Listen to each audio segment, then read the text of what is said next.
Voter अधिकार यात्रा नहीं है, ये वोटरों के बीच में अराजकता पैदा करो यात्रा है। जिस तरह से प्रधानमंत्री और प्रधानमंत्री माँ की माँ को गाली पढ़ा गया, ये उनके चाल और चरित्र को दिखाता है कि इन लोगों के पास चुनाव के मैदान में जाने के लिए कोई आधार नहीं है। गलती से मात्र 6000 मतों से यहाँ कांग्रेस के विधायक जीत गए। चर्चा हो रही है, कहा यह जा रहा है कि रंजन जी इस बार चुनाव लड़ेंगे। हम तो उम्मीद करते हैं कि हमको टिकट मिलेगा। आदमी को आशावादी होना चाहिए और मैं एक आशावादी व्यक्ति हूँ और भारी अंतर से हम ये बार 11 सीट जीतेंगे। बिहार में विधानसभा चुनाव की सरगर्मी तेज है और हम अलग अलग क्षेत्र में जाकर जनता का मिजाज जानने की कोशिश कर रहे हैं। एक तरफ राहुल गांधी तेजस्वी यादव एसआईआर के मुद्दे को लेकर वोटर अधिकार यात्रा निकाले हुए हैं, तो दूसरी तरफ एनडीए पूरी तैयारी में है। लेकिन हम जब अलग अलग क्षेत्र में जा रहे हैं तो हम जनता की राय जान रहे हैं। इस वक्त हम मुजफ्फरपुर में हैं, मुजफ्फरपुर विधानसभा क्षेत्र, जहां हम ये जानने की कोशिश कर रहे हैं कि 2025 में आखिर मुजफ्फरपुर में क्या होने वाला है। क्या जो इस वक्त जो सिटिंग विधायक हैं उन्हें दोहराया जाएगा या एक बार फिर बीजेपी यहाँ पर झंडा गाड़ेगी।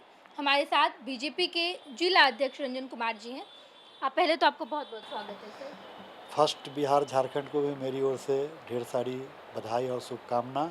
और एक चीज़ आपको मैं सुधारवार देना चाहता हूँ कि मैं जिला अध्यक्ष नहीं, निवर्तमान जिला अध्यक्ष हूँ। बिल्कुल सर, कैसी चल रही है इस बार बीजेपी की तैयारी, क्योंकि पिछली बार तो कांग्रेस ने यहाँ पर जीत हासिल की। देखिए, मुजफ्फरपुर ज़िले में जो एनडीए की स्थिति है, अभी वर्तमान की स्थिति में हम 11 के 11 सीट जीतने जा रहे हैं और भारी अंतर से हम ये बार 11 सीट जीतेंगे।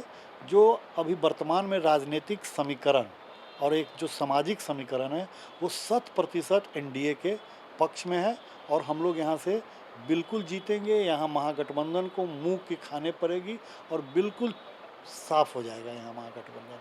सर, आज मुख्यमंत्री नीतीश कुमार का एक बड़ा ऐलान सामने आया है कि महिलाओं को उद्योग के लिए 10,000 रुपये दिए जाएंगे। इस कदम को कैसे देखें?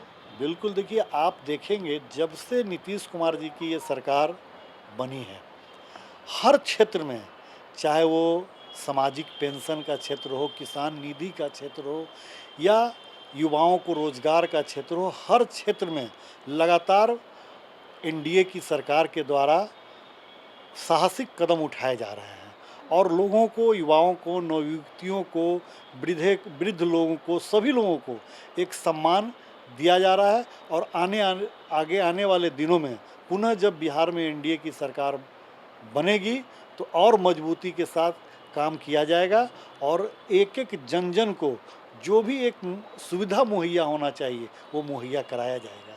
इन दिनों राहुल गांधी और तेजस्वी यादव एसआईआर के मुद्दे को लेकर आगे बढ़ रहे हैं।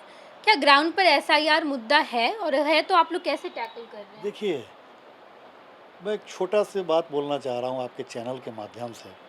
जिस चीज़ को एसआईआर लेकर के वो वोटर अधिकार यात्रा कर रहे हैं, अगर आप सही माने में देखिए तो ये वोटर अधिकार यात्रा नहीं है, ये वोटरों के बीच में अराजकता पैदा करो यात्रा है। आपने देखा दरभंगा में जिस तरह से प्रधानमंत्री और प्रधानमंत्री माँ की माँ को गाली पढ़ा गया, ये उनके चाल और चरित्र को दिखाता है कि उनका चाल क्या है, चरित्र क्या है। वह पुनः बिहार में एक बार जंगल राज को स्थापित करना चाहते हैं। मैं आपको बताना चाहता हूं कि ये जो एसआईआर के माध्यम से किसी का नाम अगर कटा होता, आप मेरे सामने 5 ऐसे आदमी को खड़ा कर दे पूरे बिहार में जिसका नाम कट लेकिन गया। राहुल गांधी तो मुलाकात कर रहे हैं जिन लोगों का नाम कट गया है। किसी का नाम नहीं कटा। अगर नाम कटा है, मैं एक छोटा सा 1 मिनट में अपनी बात को समाप्त करूंगा। मैं आपको बताना चाहता हूँ, एसआईआर के माध्यम से पुनर्निरीक्षण हुआ वोटरों का। मान लीजिए कि किसी का नाम भूलवश कट गया, अगर विपक्ष का आरोप है कि जानबूझ करके कट गया, तो उसके बाद 30 दिन का आपको समय दिया गया है ना नाम जुड़वा लेने का।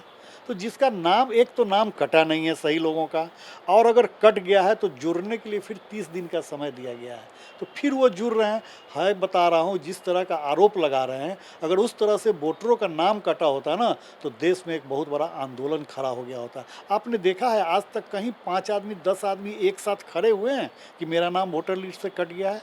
मैं नहीं समझता हूँ कि आपको भी कहीं मिले होंगे इस तरह के लोग। ये सब सरासर एक गलत आरोप है, ये इन लोगों के पास चुनाव के मैदान में जाने के लिए कोई आधार नहीं है, कोई ऐसी बातें नहीं है जिसको लेकर के वो जनता के बीच में जा सके।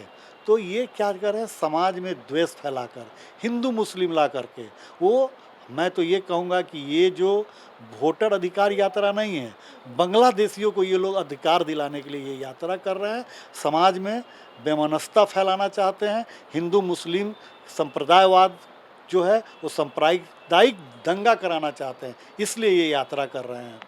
मुजफ्फरपुर में आप इससे पहले भी बीजेपी के विधायक रहे हैं, कई टर्म आप लोग यहाँ पर शासन किए हैं, कितना बदलाव किया या कितना काम किया? देखिए, दुर्भाग्यवश पिछली बार मुजफ्फरपुर आप कह सकते हैं कि एक गलती से मात्र 6000 मतों से यहाँ कांग्रेस के विधायक जीत गए। जो विधायक जीते उस समय वो बिल्कुल बीमार थे, उनकी लड़की चुनाव प्रचार में निकली और एक सिंपैथी टाइप का वोट पर वो चुनाव जीत गए। पूरे पिछले 5 साल से वो लगातार बीमार चल रहे हैं और उनकी बीमारी ने इस शहर को भी बीमार बना दिया है। बिल्कुल मुजफ्फरपुर बीमार शहर हो गया है।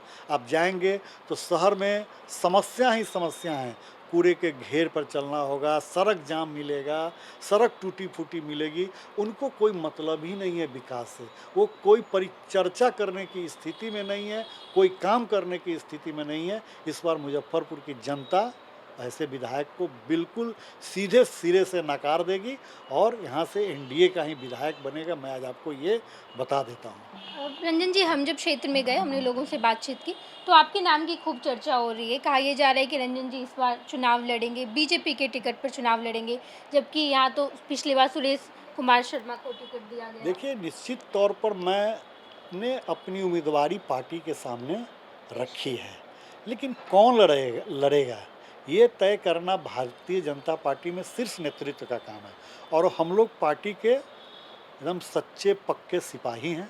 जो पार्टी का निर्देश होगा, पार्टी अगर हमको कहती है कि आपको चुनाव लड़ना है तो मैं चुनाव लड़ूंगा, अगर पार्टी कहती है नहीं कि आपको चुनाव लड़वाना है तो मैं चुनाव लड़वाऊंगा, लेकिन यहाँ से भारतीय जनता पार्टी को ही जिताऊंगा, यहाँ से कमल ही खिलाऊंगा। आप हर चुनाव में एक बड़ा फैक्टर रहे हैं। कहा यह जाता है कि जिला अध्यक्ष के तौर पर आपने बहुत काम किया, पार्टी को मजबूत किया, तो क्या अगर आपको टिकट नहीं मिलता है तो कोई दूसरा रास्ता अपनाया जाएगा? नहीं, क्यों फिर हम इस चीज़ को, हम क्यों निगेटिविटी को माने कि हमें टिकट नहीं मिलेगा? हम तो उम्मीद करते हैं कि हमको टिकट मिलेगा।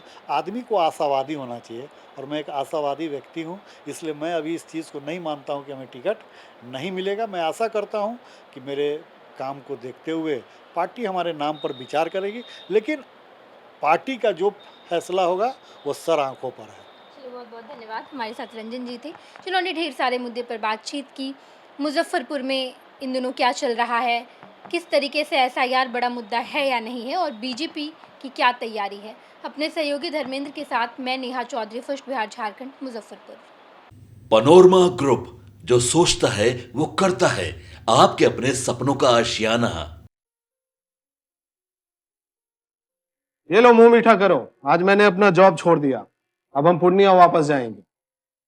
जॉब छोड़ दिया है? मतलब ये घर कैसे चलेगा, हम करेंगे क्या, और माँ बाबूजी क्या बोलेंगे? इसलिए मैं एक और मिठाई का डब्बा लाया, अपने बिजनेस के लिए लोन अप्रूव हो गया। अरे लोन अप्रूव हो गया वो तो ठीक है, लेकिन पूर्णिया में हम रहेंगे कहाँ? अपना घर भी तो नहीं है वहां।